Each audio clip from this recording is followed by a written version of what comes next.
a lot of Ferrari's ethos is built on that mystique of being the greatest team, being the team that everybody wants to drive for. You ask any driver, even Lewis Hamilton deep down, he wants to drive for Ferrari, and there's a reason drivers want to do that. It's because driving that prancing horse on your car is special. For 15 years, Formula One's most prestigious team has been shut out of the title picture. Ferrari has not won a Constructors' Championship since 2008. While 2023 is clearly out of reach, supporters are desperately looking for signs that the team is back on the right track. One promising indication may be at the top. After years of perceived management dysfunction, there does appear to be a renewed optimism during Frederic Vasseur's first year as team principal. I like the Vasseur appointment because I think it's good to take someone from outside the Ferrari family, and that's what Ferrari did to build that super team with Schumacher. They went and got Ross Brawn, they went and got Jean Todt, they went and got Schumacher. They took people from outside and brought them in, and so you brought all of these different cultures into Ferrari. Fred Vasseur is a massively respected guy here, but he comes with a different mindset. He's worked at Alfa Romeo, he's worked at a smaller team, he's worked with drivers like Charles Leclerc, so he's got the most out of them.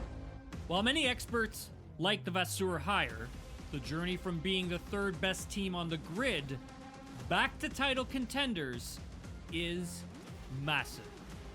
While the team has shown signs of improvement this summer, catching Red Bull still seems like a far way off.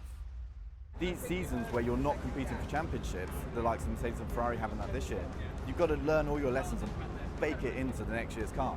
But while you're doing that, Red Bull have a direction that they are happy with, are extending in that direction, and there's nothing really stopping Red Bull at the moment from still finding big gains. So look, if they can get everything right this year to start next year on the front foot, that's great. But if we look at recent history, it kind of suggests that Ferrari have struggled to do that. So I'm not overly optimistic at this stage.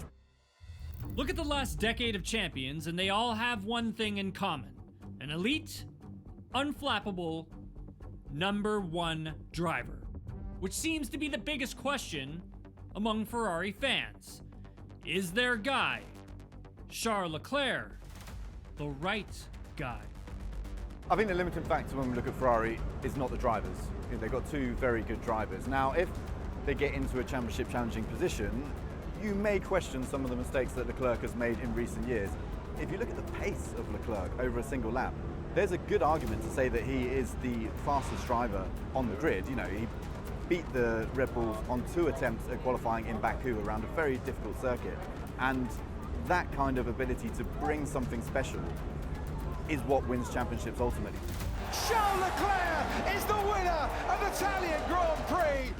I'm still not convinced he's the guy out of the whole grid. You know, there's no doubt in qualifying, he's probably the best qualifier in Formula One.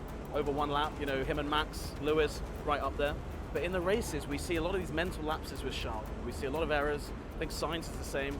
And I think there's still a question mark in a lot of people's heads. Charles, I think, is good, but whether he's great remains to be seen. And for the third time this season, Charles Leclerc, when leading a race, won't go on to finish it.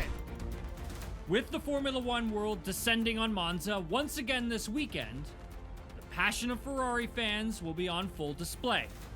Who can forget the epic celebrations following Charles Leclerc's 2019 win there? While snapping their decade-and-a-half title drought still feels like a ways off, one can't help but imagine the outburst that will follow Ferrari's next World Championship. It will be the biggest party perhaps Formula One has ever seen. I think it's going to be bananas when they win again. There's few things like a Tifosi at Monza cheering a Ferrari win. It's unbelievable. And that's just one win. I mean, Italy, when Ferrari wins again, they might as well just take the week off.